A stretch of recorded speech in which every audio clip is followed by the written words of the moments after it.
Reyth ran through Gregor's lessons and Jor's trainings as Ty ran Reyth through her paces. Hunting men was not going to be like hunting hinds, panting like a nesher gorging on the new growth of a young spring. A trek across the rocky Sangar's belly where the mountains to the east and west came together in the winding serpent of Turnus reminded her of the journey she'd made to the singing maw, when Sangar held her breath and Evren wept. The caravan had entered the territory of the Avas people while their party returned east, towards the Weeping Meadows, where Twind and Quatan had weathered the freeze to then burn in the thaw. Compared to Evren, the weight of rations, weapons, camp, and frog-headed poultices made for a blistering hike through clearings she'd traveled countless times before. The Watcher, however, eased the burden of scaling the dark. Sangar glowed with colors unseen, azure hues of fat fungus, wendigo wisps of leopards leering, and the pale shades of forever green needles, a character of the mother she had not yet seen. Ever full of surprise, even as the sky burns the fronds of delicate petals, Sangar transforms ever onwards. Ty led their dingo dog pack through secret trails, once Nesher's Curas reclaimed by Sangar, and along Turnus. Ty cleared ankle breakers and knot rocks with a hollow fishing rod. From the vast meadows they climbed the pale cliffs of Whitetail Gorge, which fed into a fork south of where Twind had been.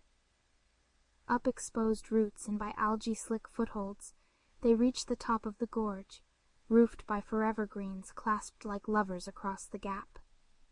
Just last thaw, the Whitetail had been impassable except for by the trees that bridged her, swollen with melted snow from the Hupe lands flooding her basin.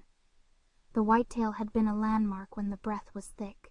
Now, as Sangar gasped, it wore signs of a path well traveled, but not by fishfolk, who would never travel so exposed.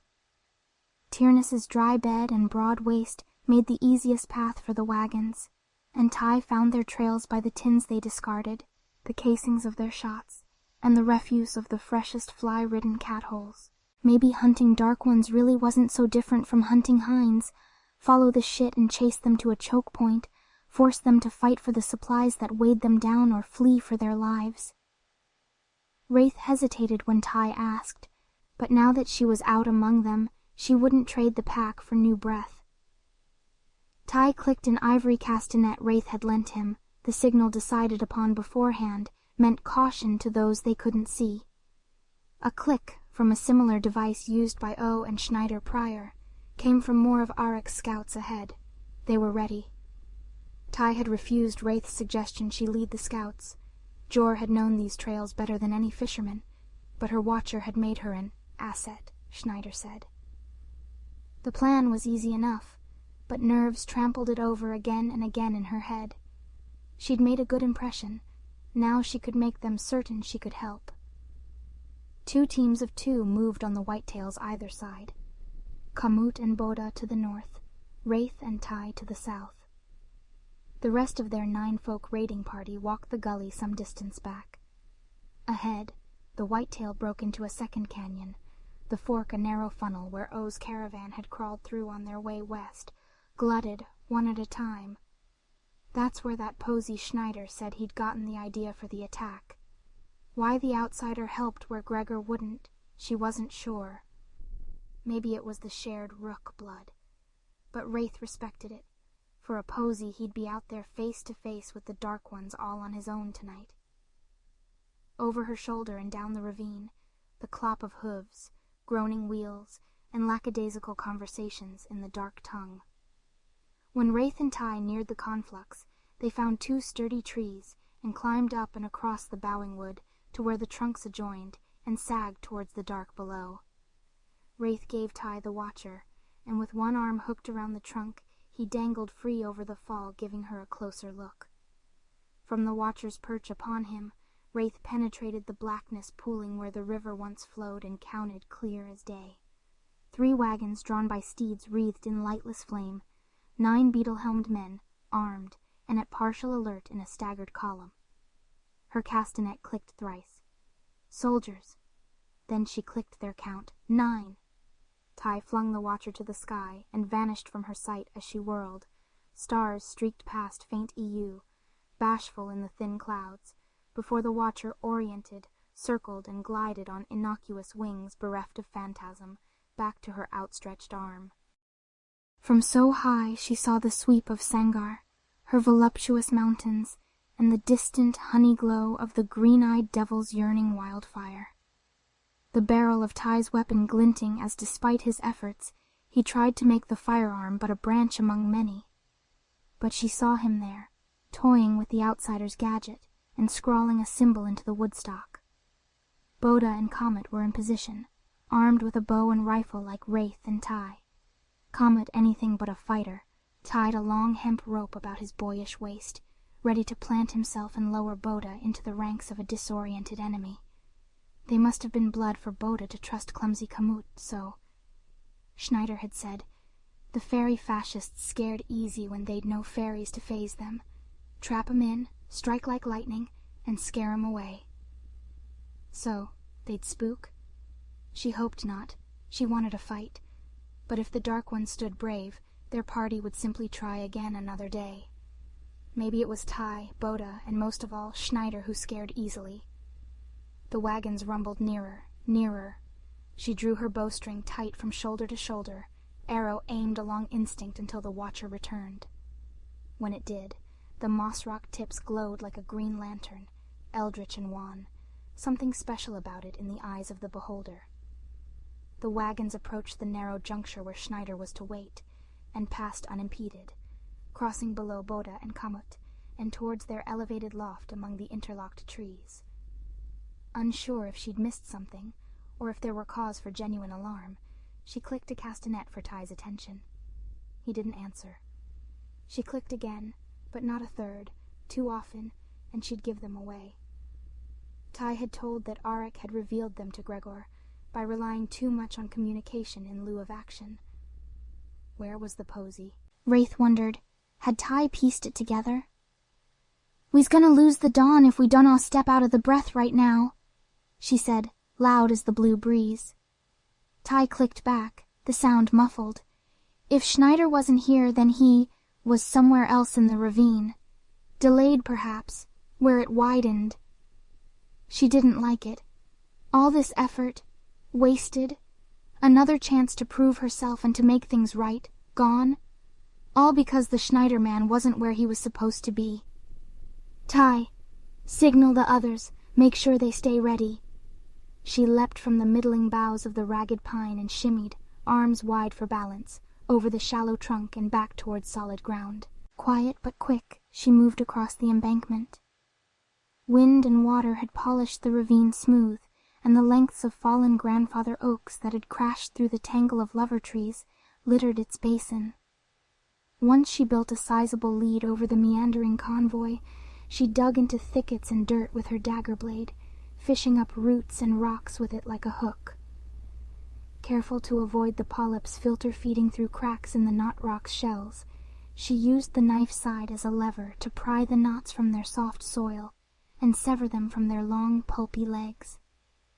An aurora owl danced about the red canopy, leapt high and wide and into a crescent across the stars. Like Eu's wail, an aura of twinkling butterflies fluttered in its wake. Another watcher. It dove towards her, talons reared, pulsing like an undulant glowworm. The impact sent Reyth whirling. As the beheaded hen, she felt for her shoulders and where they adjoined her neck. Her body froze as she assessed her senses. The aurora had amputated her new eyes and left her lost among the wondrous citizens of the sky. "Raspberry!" At a call, the watcher began to rattle back together. No time to reaffix the beaked skull to its birdie breast. Reyth placed the head between her teeth like an apple, and swung her head about to cast a wide net of sight to survey for her target.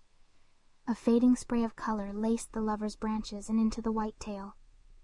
Chomped tight upon the watcher's metal skull, its shifting feathers cutting her tongue and lips. Reyth beat back curses of frustration and bolted for the edge, whipping a mossy arrow from her quiver and kicking her bow to hand from where it rested beside the bell of a carnivorous pitcher plant. The bird blazed, shooting bright through the confluence as it sought to make alarm. What had Noshkri said gave the moss-rock spider necklace its magic? She struggled to recall. Moss on moss, the facets of her arrowhead upon the arachnid necklace, Reyth tested for the special wonder Noshkri had ascribed to the holy stone of the Malvas Nor. Myria? Is that what they called it? The power that swelled in the green-eyed devil and all his accursed kind? A shivering transference through the legs abound her throat and into the facets of the flaked arrowhead told her she'd understood enough. The arrow hummed with the absorbed resonance. The watcher's vision dimmed, and so too did the lustrous night. The belly of Turnus grew fat and into a river of darkness. Through blurred and faded sight, she raised Yew and Yak's hair to align with adopted eyes, and let fly a fletched and ringing song. The aurora zigzagged, and Wraith's green flare zipped ahead to burst upon the distant cliffside. A small explosion rocked the gully. Jagged stones, blown from the far wall, tumbled down the sheer face along with motes of burnt-off illusions wafting riverwards. Easily mistook as the sparkles that chased the watcher's tail feathers, they were all that remained of the ephemeral flyer. Reyth cheered as clarity returned. Let the dark ones fight without their senses, against blades brandished in the dark. One at a time she brought knot rocks to the edge of the cliff and hurled them into the ravine. The approaching caravan, agitated by the boom, drew together to mount their wagons and whip their smoky steeds into a cold, burning gallop, towards the growing mass of wobbling knots, unable to right themselves and guard their damaged underbellies. Once she'd deposited all she'd dug up into their path, Reyth laid flat to focus on the reconstruction of the battered watcher, whose body had slid along after her as she hauled the rocks to and fro, like ducklings after their mother bird. Raspberry. She'd named it at Sophie's suggestion, for the flavor of red that dotted its feathers, flecks of blood from butchering one of O's sickly steeds on a gray morn as they processed through this very trail. If Tai had listened, then all would be blessed by Sangar's breath. If he hadn't, she'd face 9 men, alone. Knot rocks erupted, burst, and leapt in agitation when the cavalcade plowed right through them. Their meaty innards spewed like the bellies of ribbon worms, accompanying a squall of beastly wails, as mighty tendrils crushed the hitches and backs of unsuspecting drought animals bound in baleful dark fire. "Sorry, beasties," she whispered against the cool grass. To what motherland did they belong? To where should she exact dues now owed? Chaos broke upon the Dark Ones. With their convoy immobilized, they scattered for safety they would never find. The snapping of wheels and axles indistinguishable from the breaking of bodies and limbs, until the cries of confusion went silent with the snap of Tai's distant rifle. Reyth covered her ears to protect against the thunder snaps. When a 2-noted click from a distant device suddenly signaled, "All clear." Victory?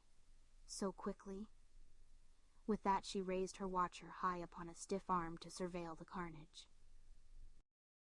The Dark Ones had nearly broken into the wider river when they hit her sneaky snare. The dismounts who'd avoided the fate of the forward wagon, toppled and discarded into blocking the path of the others, threw down their arms. Just 3 beetle-helmed warriors survived unscathed to face the 5 encroaching fishfolk.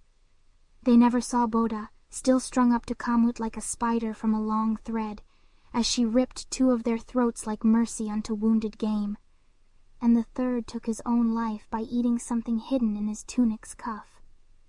Once the danger in the belly of the whitetail had been dealt with, she sent Raspberry down to aid with the pick-through. The main body of their force spread out amongst the wreckage to take the life from those who clung to it and pick the spoils from their warm corpses. As the proboscis of their party, they stripped the dead of boots, helms, shovels, uniforms, and discarded arms. They sucked up unfinished brews, cracked open crates emblazoned with a black star, and lifted jewels as nourishment for the herding tribe. They piled the heaps of treasure into the bellies of 2 of the wagons Schneider had loaned to the expedition. Once Ty descended from their previous position, he did the brutal work bringing peace to suffering creatures. Let them join the mother, and let their cries be silenced, lest they draw neshers. They loaded dead animals to be butchered, their bones for tools, their hooves and dung for glue, their skin for leathers, their hair for bowstrings, their dark flames for Noshkri's dark deeds. She had a wonder to forgive the hind comet had missed, for even a single blessed beast bestowed bountiful plenty. Atop that, they claimed the finest medicines, the cruelest weapons, and enough chimes for feeding into those weapons to supply a monsoon with raindrops of brass. Soon overstuffed wagons on their way, when at last Schneider came meandering from the east, waving, laughing, causing quite a hoopla. From so high Reyth could not hear the finer details, so the conversation languished as a muffle under stirring wind. Before Schneider finished, Ty and Boda, with heave and hoe, threw a dead servile into his wagon. The body bounced and slid off a lone barrel. Schneider objected, waving them away, but nothing he could say could make Boda stay, and in went another corpse, stripped of all value, as into Schneider's wide gesture Ty shoved a trowel, black and broad like a serrated obsidian axe. Schneider's flush crept colorfully down his cheeks, these new eyes truly a wonder. The blush fumed bright under his dark skin, glowing clear as... A shot cracked upon the white tail, like whipped leather spurring Reyth to her feet. The watcher's sight jerked. Schneider dove under his wagon, pulling a fallen Ty in beside him. Disoriented, she bid the watcher look up rather than about. The crack hit her from around where she lurked, not from near the watcher's vantage. "Raspberry!" She called the watcher back, and mid-flight, Reyth caught a wink in the night, a flash from across the gap. Then, with some delay, another shot rang. Across? Across! No time to wait for her gaze to rise, Reyth could see herself. Boots to the stone, toes hung over the edge of the world, teasing the long arms of woody lovers locked across the white tail. It would be better if she had no eyes at all here, the wind against her sweating brow, the thumbing of her heart against her earlobes. With the hilt of the knife, she smacked her head, to wedge pain between her veering vision and the senses she'd used for balance, then took the leap. She dared traverse the trunk with only her feet, one before the other, to guide her. A third flash lit the distant shelf, a flame a thicket tucked upon an outcrop like the falcon's auspicious nest. Tap, tap, tap. She found her way by feeling for outstretched branches, reaching skywards, but bending under their own weights. Every slow step another second, every second another risk. The watcher caught her arm, razor talons sliced skin, hind and human. Reyth steadied to brace upon the forever green's armpits. Lifting moss to moss once more, her arrow began to sing its victim's name. Vision blurred as energy sapped from the laxened legs of the arachnid. Swelling with myria, Reyth waited for another flash, then bang, her arrow flew. Green sparks seared and snapped her bowstring, and before the arrow struck, blasting the hidden nest, she dashed for the far shore. Underfoot, tree trunks gave to shifting gravel. A slip, a fall, a leap from one sturdy foothold brought her clear into the piles of sediment gathered at the base of eroded stone pillars on the other side. Steady, she cast Raspberry to flight once more, to then herself race against nauseousness and the watcher. The artifice owl sought the shot source, the smoldering pock of the arrow's conflagration. She felt her way and used subtle deviances among the brush to track her creeping crawl. The watcher came to rest on virginal roots spoiling in the open air. The shot devastated the thicket, breaking reeds and setting small fires suffocating on the dry cliffside as sand poured from gaps in the broken rock. A single metal canteen leaked into mud from thin shrapnel cuts. A trail, footfalls like droplets, splattered. First scattered, directionless, like in a panic, then firm, then fast, they ran up onto the escarpment. Back and upwards, back and towards her. Reyth froze and perked her ears to divorce from sight. Focus fell into insight through the shivers of disconnected senses. Rustling leaves, intrepid sala birds, and ragged breaths muffled but not silenced. Near to that fear and pain, Reyth brought herself low and towards the dilatations of a thirsty blade shaking and an unprepared grip as she readied for a fight. The surge of her apparition flashed across the green eyes of the ghost, tending a tourniquet in the shadow of a mossy escarpment. Reyth struck as the watcher did, sinking the knife deep into the Dark One's turned back. Gushing warmth slicked her palms, and the blade wrenched deep slipped from grasp. Despite a gasping impact, a beetle dome butted Reyth's jaw, cutting the cords of her awareness between clacking teeth. The wind fled from under the watcher's wings, and it fell, as all her ferocity and drive poured into the struggle. Like through the darkness of a cave so very far away, Reyth sought her hold upon the cavern wall, that boar-etched handle of the trapped dagger blade lost, sheathed into flesh. Swimming through the lightless riptide, Reyth seized the blade free of the body's trap, then brought it again inwards, puncturing the taut leather of the human waterskin bulging fat, even as it spewed the waters of life. An airless rasp, the sound of a soul flitting between the lips, left the Dark One, who clawed and gouged. A knee pounded Reyth's stomach. The Dark One fought as if to reach through Reyth and into themselves. They sought the gear saddling their uniform, as if that was where survival lay. Again and again, push and pull, push and pull, push and pull. Heft hit mud, gurgling and awry. Sight of herself filled the watcher's view. No red rage in her riled meat, but wide eyes panicked. She choked for breath to silence a sobbing heart. Other than the scratches of a woman's broken nails upon her neck, Reyth knew she need be not afraid of the glistening wet film upon her underside, for the blood was not her own. It was victory. Thumbing muck from the clean cuts of jewel-craft eyes, Reyth oriented the watcher upon the punctured canteen of a skull, leaking dying thoughts unto blood-drunk roots through sockets gouged by the rend of artifice talons. The mask of the soon-to-be-dead the same no matter what beast wore it. And like upon a dog, a sow or hen death did not cradle well in the laurels of a young wife's eyes.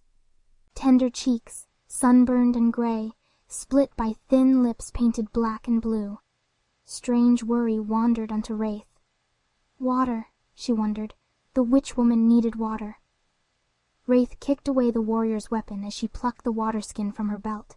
Its heft, plump with sheepish seep and sag, startled her. She squeezed and the cork popped. Water gushed, and so went the preciousness of life. The Dark One had died gesturing a butterfly across her breast. Rings laced 3 of the 4 fingers on each hand, threaded by thin fishing line up under her coat and arms. The cord strung up into the base of 4 wooden handles screwed into equally many cylindrical heads, like a tapir's mushroom flare. Yellow characters like the scripts upon the ancients' ruins adorned each of the mushroom caps, and they had an acrid and acidic smell, but they tasted of nuts and charcoal against the tongue. Reyth unwound the lines from stiff fingers and tossed the objects aside. Unclasping the beetle helm, Reyth found it did not fit her, but the coat, with its tears and wet warmth, did. A doggish muzzle draped the Dark One's neck like a scarf, the glass goggles inlaid over the eyes broken in the struggle. The woman's weapon, like ties, was wood and metal bound together by the knot of a trigger guard. She found the coat's pockets jingled with bronze shells with which to load it. Atop the weapon, a black metal tube inlaid with a lens sat above the bolt. When held to the watcher's jewel, she gazed deep through it and into Sangar's deep, dark depths. Reyth snapped the telescope from its fixture and stowed it away. A fine gift.